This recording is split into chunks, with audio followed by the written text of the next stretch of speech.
Bonjour à tous, merci donc de cette invitation. Donc, je fais partie de FO Magistrat, qui est un syndicat apolitique.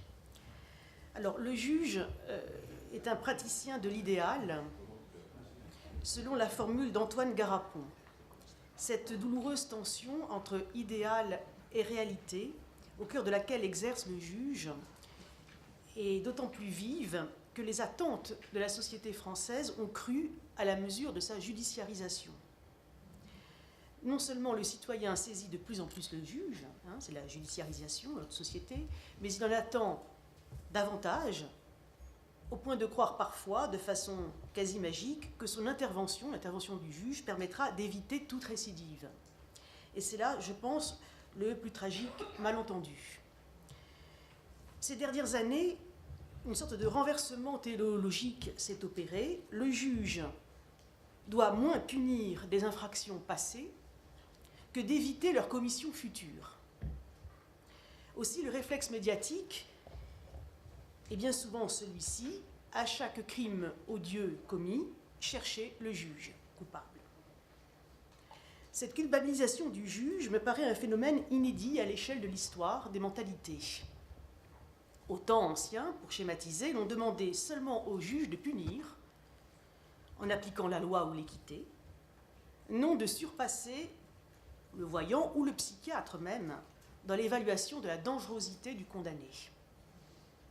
Alors cette institution qui porte le nom d'une vertu, la justice, est bien sûr humaine, donc faillible, sujette à l'erreur et par conséquent perfectible. Mais la recherche de ces dysfonctionnements suppose une analyse systémique des conditions concrètes de son exercice, sous l'angle notamment des conditions de travail de ses personnels.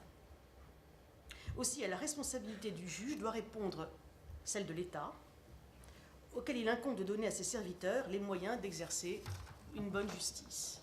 Alors quand les lois se multiplient, à mesure que les effectifs des fonctionnaires de justice se réduisent, c'est tant le pouvoir exécutif que législatif qu'il convient aussi d'interpeller. Alors moi j'ai le sentiment qu'une sorte de contre-vérité s'est souvent répandue dans l'opinion publique, à savoir que le juge serait irresponsable.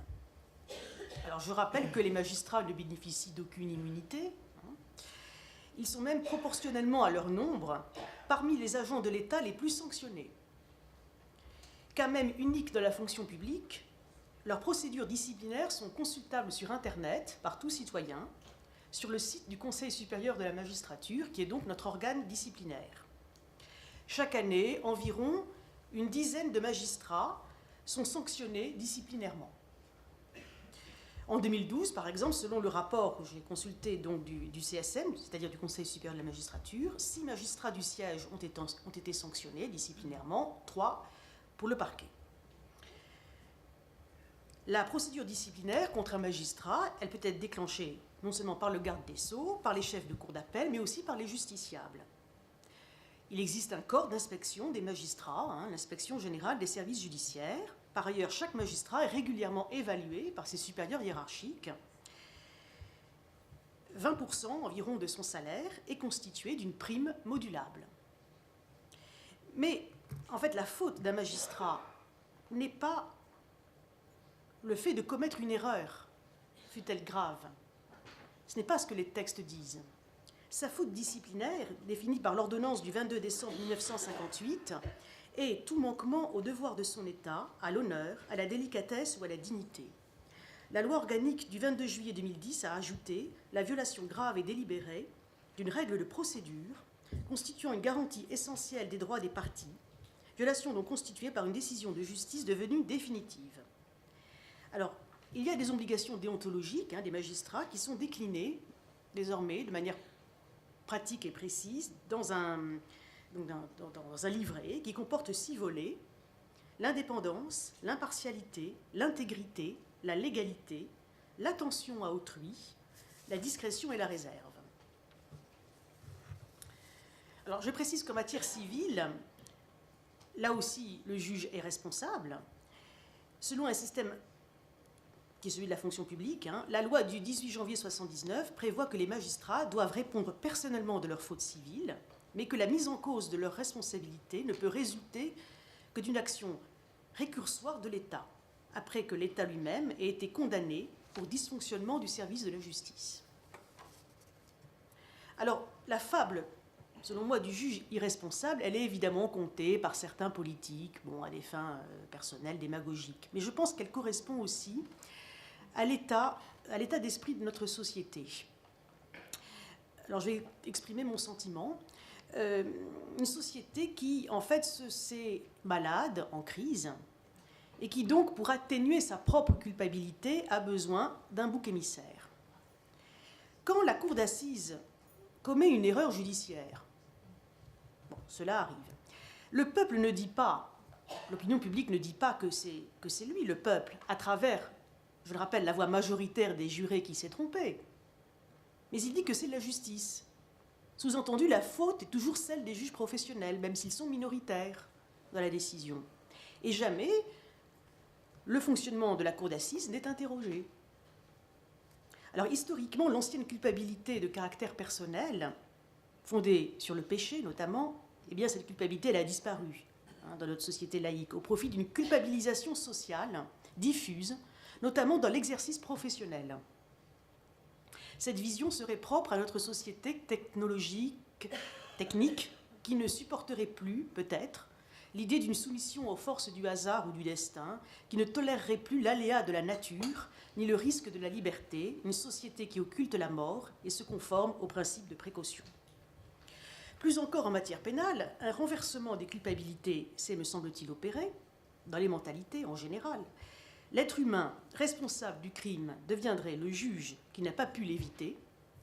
Quant à l'auteur du crime, il est souvent ravalé à la catégorie, entre guillemets, des monstres.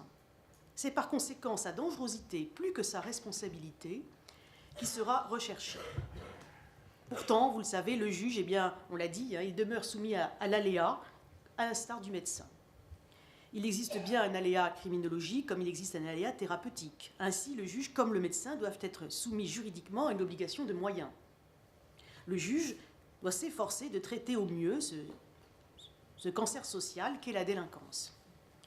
Et cette exigence de faire de son mieux en termes de diligence, d'attention, de moralité, eh bien, cette exigence, elle doit être appréciée à l'aune des moyens accordés, dans le cadre d'un système chaîné, puisqu'on parle en effet de chaîne pénale. L'affaire de Pornic a mis ainsi en lumière le caractère déterminant de ces maillons, c'est-à-dire des transmissions entre services, au sein des tribunaux, puis dans leurs relations avec les partenaires extérieurs, dont le service pénitentiaire d'insertion et de probation, et au sein même d'ailleurs de celui-ci. Et ces transmissions, elles sont fondamentales et elles sont assurées par les greffes et les secrétariats, acteurs judiciaires trop peu considérés. C'est donc moins en général, un individu qu'il faut stigmatiser, que le dysfonctionnement d'un système qui doit être analysé. Et ce dysfonctionnement trouve en majeure partie sa source dans la pénurie des moyens humains. Alors il est du devoir de l'État d'assurer au mieux l'une de ses fonctions régaliennes, donc à savoir l'exercice de la justice, mais force est pourtant de constater que la patrie des droits de l'homme alloue à la justice un budget scandaleusement faible, qui, rapporté au produit intérieur brut, est inférieur à celui de l'Arménie ou de l'Azerbaïdjan. Le dernier rapport d'évaluation établi par la Commission européenne pour l'efficacité de la justice, puisqu'on parle bien d'efficacité, place la France au 34e rang sur 40 pays européens étudiés. On ne compte en France que 9 magistrats du siège pour 100 000 habitants, contre 18 au Portugal ou 24 en Allemagne. Concernant les magistrats du parquet, le ratio français est même le plus bas de tous. Aujourd'hui, 400 postes de magistrats sont vacants en France. Demain, les prochains départs massifs à la retraite des personnels issus de la génération du baby-boom ne seront pas comblés. Alors la conséquence de cette pénurie est la surcharge des personnels de justice, dont les magistrats. Songeons par exemple qu'un juge de l'application des peines a plus de 1000 dossiers en cours dans son cabinet. J'en ai par exemple de l'ordre de 1500 actuellement.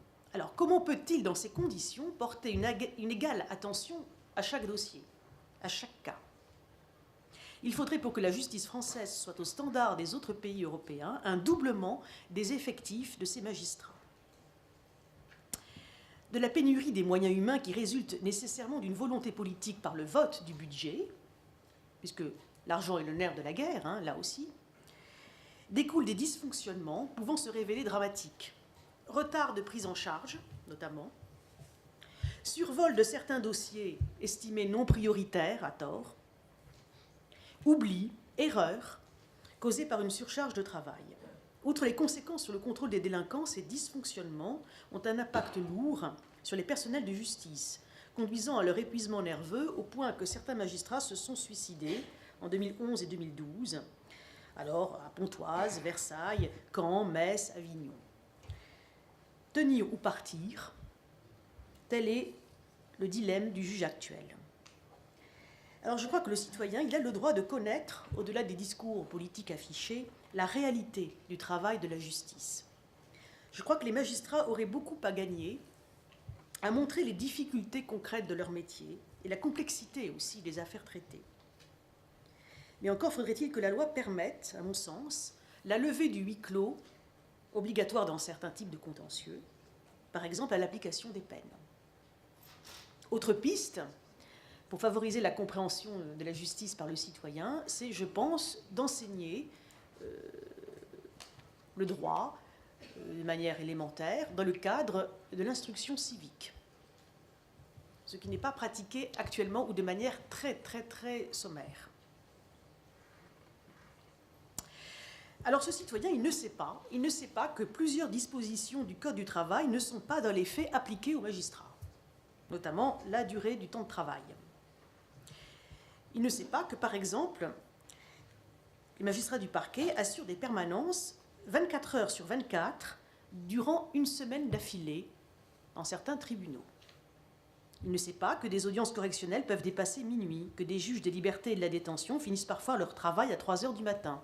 Alors ce que je cite, c'est passé il y a quelques jours ou quelques semaines au tribunal de grande instance de Pontoise, où j'exerce. Un collègue m'a appelé, puisque donc je suis donc délégué syndical, et il me dit c'est très dur, j'ai travaillé 70 heures dans la semaine. Qu'est-ce que je dois faire? Alors je ne parle pas des aspects purement matériels, du fax en panne à la pénurie des papiers et des crayons. Alors je vais vous citer une petite anecdote personnelle à cet égard, sur le manque de moyens matériels. Il y a 15 ans, j'étais donc juge à Bobigny, au tribunal de grande instance de Bobigny. Et je me suis aperçue que la lampe de mon bureau ne fonctionnait plus, qu'elle était grillée. Donc je ne pouvais plus travailler, j'étais dans l'obscurité. Alors je demande au greffier en chef de me changer mon ampoule électrique, afin de pouvoir travailler. Et le greffier en chef me dit, mais ce n'est pas possible, nous n'avons plus d'ampoule, nous n'avons plus d'argent. Alors il m'a dit, c'est très simple, on va ôter une ampoule du couloir, qui est proche de la fenêtre, et on va vous la mettre, comme ça vous allez pouvoir travailler. Et c'est ainsi donc que j'ai compris, que j'ai découvert, moi qui étais encore naïve, la pénurie, la pauvreté, même la misère de la justice française. Alors dans ce contexte, la magistrature connaît une crise morale profonde. Paupérisée, elle se sent méprisée souvent des politiques et décriée par le peuple. Réduite à gérer des flux de dossiers selon des cadences souvent infernales, elle se sent, je dirais plus encore, comme dépossédée de ses compétences judiciaires. Elle souffre de ne plus avoir le temps de faire bien son travail de justice. Et lorsque le magistrat s'échine à maintenir la qualité de son travail en sacrifiant sa santé ou sa vie personnelle, il n'en sera pas forcément récompensé. En effet, la sélection, entre guillemets, de l'élite judiciaire, du haut potentiel, comme on dit, judiciaire, n'est pas toujours le fruit d'un processus méritocratique. En clair, pour accéder à ces plus hautes fonctions, il faut souvent appartenir à un réseau, qu'il soit politique, franc-maçon ou autre. À la pénibilité des conditions de travail, à l'absence de reconnaissance des mérites, s'ajoutent les difficultés juridiques issues de l'inflation législative. La qualité de la justice rendue repose d'abord sur la qualité des lois votées. Or, la quantité croissante des lois votées ne nuit-elle pas à leur qualité ? Le volume des lois votées a quadruplé en 35 ans en France. En matière pénale notamment, on le sait, les lois n'ont cessé de s'empiler au gré des alternances politiques et des affaires médiatiques. Cette prolifération, doublée d'une hypertrophie des textes, dont le formalisme et la complexité vont toujours croissant, nuisent à la cohérence interne et à l'autorité même de la loi. Trop de lois tuent la loi et éreintent le juge. En conséquence, bien des textes pénaux sont inappliqués ou se révèlent inefficaces. D'autres accroissent la charge du travail des magistrats sans augmentation de leurs moyens. Dans ces conditions, la création législative est souvent vécue par le juge comme un processus idéologique brutal, émanation d'un dogmatisme politique qui feint la concertation, comme cette prétendue conférence de consensus. Alors que seule, me semble-t-il, une démarche pragmatique fondée sur l'analyse des expériences de terrain menées en France et à l'étranger, complétée par des données statistiques, permettrait d'améliorer la qualité des lois sous l'angle de leur efficacité objective. L'institution de bilan législatif, pratiquée 2-3 ans après le vote des lois, permettrait aussi d'évaluer l'arsenal législatif, ce qui devrait conduire à son élagage de manière plus rationnelle.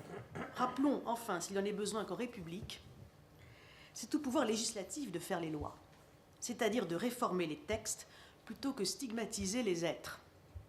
Et la matière ne manque pas. Quid d'une réforme, d'une refonte de l'échelle des peines, quid d'une réforme de la libération conditionnelle, et du suivi donc des libérés conditionnels, quid d'une véritable politique de prévention en matière toxicologique et alcoolologique, quand on sait l'impact de ces questions d'addictologie sur la délinquance. Alors pour terminer, la mise en cause trop systématique des juges affaiblit l'État lui-même, dans la mesure où sa force réside non dans une quelconque hégémonie, mais dans l'équilibre de ses pouvoirs législatifs, exécutifs et judiciaires. Plus encore, je pense que la perte de foi dans l'institution judiciaire atteint le moral, sinon la morale de notre société. La culpabilisation des juges, sans la réforme des lois et l'augmentation des moyens accordés, finit par desservir l'ensemble de nos concitoyens. J'en terminerai à cet égard en évoquant très rapidement l'affaire Outreau, qui m'apparaît symptomatique. L'affaire Outreau, paroxystique dans la mise au pilori télévisuel de son juge d'instruction, n'a conduit en réalité à aucune réforme de l'instruction, aucune réforme de fond. Son mode de traitement par les médias et les politiques a eu une conséquence concrète, en tout cas une seule et négative, qui est corollaire de la dégradation de l'image de la justice, c'est la chute du nombre de candidats au concours de la magistrature, de 2009 à 2012, renforçant ainsi le cercle vicieux pénurie, souffrance et erreur. Alors, le juge au quotidien, le juge que je suis, il doit se battre chaque jour dans une recherche d'équilibre constante pour se préserver lui-même tout en préservant la qualité de son travail, pour que dans l'intérêt de tous, il puisse continuer à aimer son métier.